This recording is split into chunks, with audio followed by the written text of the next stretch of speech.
Mungkin kita pernah melihat salah satu lukisan di rumah-rumah Yesus atau gereja disimbolkan dengan sebuah perahu yang berada di lautan bebas dengan gelombang yang besar. Kabarnya lukisan itu dilukis pada tahun 1500-an pada masa Paus Adrianus ke-6. Pada masa itu ada seorang seniman yang menggambar, melukis gereja dengan simbol perahu yang berada di lautan lepas itu. Dengan laut yang sangat tenang, layar-layarnya pun sedang tergulung. Di bagian paling belakang ada paus, para uskup, para kardinal, para umat yang sedang berdoa menengadah ke langit. Entah doa itu apa, dan semuanya berada dalam keadaan tenang. Seniman itu mengantar lukisan itu kepada paus, dan ketika paus pertama kali melihat lukisan itu, dia begitu marah.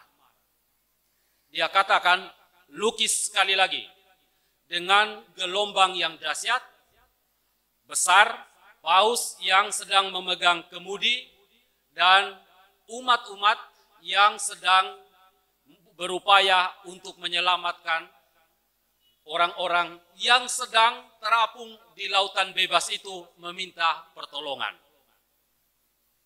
Mengapa paus meminta lukisan seperti itu, digambar seperti itu model gereja pada waktu itu? Dia katakan, karena lukisan yang pertama yang ditawarkan oleh seniman itu tidak sesuai dengan iman kita. Iman kita itu, kata paus itu, Tuhan memang tidak menjanjikan lautan yang tenang, tetapi Tuhan menjanjikan pelabuhan yang aman. Saudara dan saudari yang terkasih dalam Kristus, keyakinan yang model demikian itulah juga yang diperlihatkan dalam bacaan-bacaan pada hari ini. Tuhan tidak menjanjikan laut yang tenang, tetapi pelabuhan yang aman. Dalam kisah Nabi, dalam kisah Ayub yang kita dengar dalam bacaan pertama pada hari ini, tokoh yang istimewa yang mempunyai kesulitan hidup yang sangat besar, tetapi dia dapat melewatinya. Dalam bacaan pertama memang kita mendengar bagaimana Tuhan menjawab keluhan-keluhan Ayub dari dalam badai yang dialami oleh Ayub. Dia katakan, siapa yang telah membendung laut dengan pintu, ketika laut itu membual keluar dari dalam rahim samudra. Ketika aku membuat awan menjadi pakaiannya, dan kekelaman menjadi kain bedungnya. Rupanya kalau kita baca dalam kisah sebelumnya, Ayub mengalami penderitaan hebat. Orang yang sangat kaya raya, terkenal di mana-mana, memiliki kekayaan yang luar biasa, ribuan hewan, tanah, emas, perak. Tetapi kekayaan-kekayaannya itu hilang dalam sehari. Dan bukan hanya kekayaannya, harta kekayaannya yang hilang dalam sehari, rupanya anak-anaknya juga 10 orang mati ditimpa rumah mereka karena angin ribut. Dan bukan hanya itu pengalaman penderitaan yang dialami oleh Ayub, tetapi dia juga masih mengalami sakit kusta yang begitu hebat di sekujur tubuhnya. Sampai-sampai dikatakan bahwa untuk duduk dan tidur pun tidak sanggup karena begitu hebat sakit yang dia alami. Bukan hanya itu juga penderitaan yang dialaminya. Istri dan para sahabat-sahabatnya juga mulai meninggalkan dia dan mulai memprovokasi dia bahwa kamu telah berdosa, maka Tuhan menghukum engkau. Begitu hebatnya penderitaan yang dialami oleh Ayub. Karena itulah kita pernah mendengar Ayub pada akhirnya juga sedikit putus asa dan berkeluh kesah. Dia mengatakan, biarlah hilang lenyap hari kelahiranku. Mengapa aku tidak mati waktu aku lahir? Apa kekuatanku sehingga aku harus bertahan? Dan apa masa depanku sehingga aku harus bersabar? Sebuah penderitaan yang hebat. Kurang lebih mirip dengan apa yang dialami oleh salah satu keluarga di Ketapang pada tahun 2007 bulan September itu. Satu keluarga, banyak suami dan beberapa berenya di dalam kapal, mereka sampai hari ini tidak ditemukan. Sehingga kurang lebih 3 tahun dia mengalami masa penderitaan yang sangat-sangat hebat dan mempertanyakan tentang Tuhan. Di mana kau Tuhan? Gambar-gambar Tuhan yang ada di dalam rumahnya semua dia buang. Dia tidak percaya lagi kepada Tuhan. Beberapa tahun dia mengalami penderitaan hebat. Tapi syukur juga pada masa-masa itu komunitas basis mereka selalu mengunjungi dia, selalu meneguhkan dia dan mengajak untuk membaca kitab suci. Sehingga perlahan-lahan iman itu mulai tumbuh dan sekarang dia sudah mampu menerimanya. Saudara dan saudari, Ayub juga demikian. Dia katakan, apa kesalahanku? Kalau ada kesalahanku, Tuhan tunjukkanlah kesalahanku. Tetapi saudara dan saudari, nada putus asanya itu dari dalam badai juga Tuhan menjawab keluhannya. Dan Tuhan meneguhkan dia. Dan dia percaya kepada Tuhan. Karena dia percaya kepada Tuhan, Tuhan pun memulihkan nasibnya. 2 kali lipat ia terima lebih dari yang sebelumnya. Saudara dan saudari, dialami apa yang dialami oleh Nabi Ayub.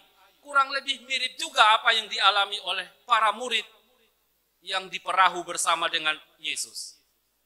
Mereka sudah berbicara satu dengan yang lain dan dengan bulat mengatakan, kita binasa. Tetapi apa yang sulit kita mengerti adalah sikap dari Yesus. Ketika para murid mereka begitu cemas, takut, dan hampir-hampir putus asa, Yesus berada di buritan perahu itu. Berada di buritan perahu itu berarti tanda dia berada di tempat yang paling berbahaya. Kalau kapal itu tenggelam, dialah yang pertama mati. Tetapi apa yang dia buat di buritan perahu itu? Dia tidur. Penginjil Markus mengatakan dia menggunakan bantal. Artinya sangat nyenyak. Dia percaya. Berbeda dengan para murid yang mereka sudah kehilangan harapan, putus asa ketika mereka mengalami badai. Sehingga mereka pun membangunkan dia dan dia pun bangun menenangkan badai itu. Setelah dia menenangkan badai itu, dia katakan kepada mereka, kepada para murid, mengapa kamu begitu takut? Mengapa kamu tidak percaya? Saudara dan saudari, dalam hal apa para murid itu menjadi tidak percaya? Yang berlawanan dengan sikap Yesus. Memang kelihatannya mereka tidak berhenti percaya kepada Yesus. Karena apa? Karena tampak mereka memanggil dia juga ketika mereka dalam keadaan putus asa. Tetapi bila kita perhatikan dengan baik-baik, cara mereka memanggil Yesus. Guru, engkau tidak peduli kalau kita binasa. Engkau tidak peduli berarti mereka berpikir Yesus tidak perhatian dengan mereka. Tidak memperdulikan kehidupan mereka. Salah satu hal yang cukup menyakitkan dalam relasi persahabatan, dalam relasi berkeluarga, dalam keluarga, dalam gereja, dalam komunitas basis gereja, kalau kita mendengar pertanyaan dari salah satu sahabat atau salah satu anggota keluarga, apakah engkau tidak peduli kepadaku? Kalau pertanyaan itu juga menyakitkan, pastilah juga Yesus juga mengalami hal yang sama. Ketika para murid memanggilnya dan mengatakan kepadanya, apakah engkau tidak peduli kalau kita binasa? Tetapi saudara dan saudari, Yesus tahu bahwa dia sangat peduli dengan mereka. Dia tahu dia lebih cinta dari siapapun dibandingkan orang-orang siapapun yang ada di muka bumi ini.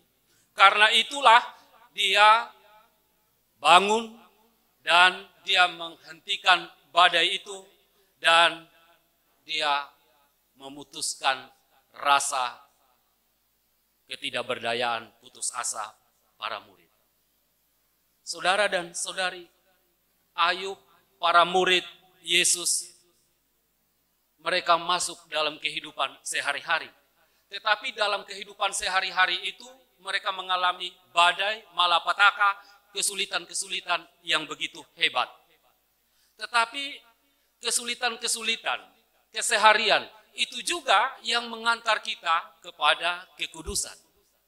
Apa yang harus dibuat untuk kita ketika kita mengalami masa-masa sulit dan menghantar kita kepada kekudusan?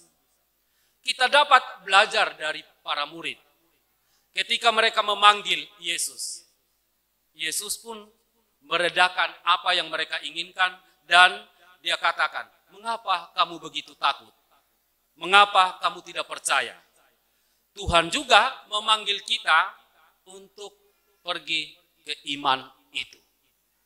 Tetapi iman yang seperti itu bukan hanya sekedar percaya bahwa Tuhan berjalan bersama kita. Tetapi iman yang dia maksud adalah datang juga kepada dia. Seperti para murid yang berada di perahu itu, ketika mereka mengalami badai yang begitu hebat, mereka datang kepada Yesus memanggil dia. Iman yang seperti itu jugalah kalau berada bersama dengan Yesus dalam perahu kehidupan kita. Gereja, komunitas basis gereja, keluarga. Di sana ada Yesus, maka kita mengundang dia agar dia bersama dalam perahu kehidupan itu. Bersama dengan dia, perahu kita tidak akan pernah karam. Amin.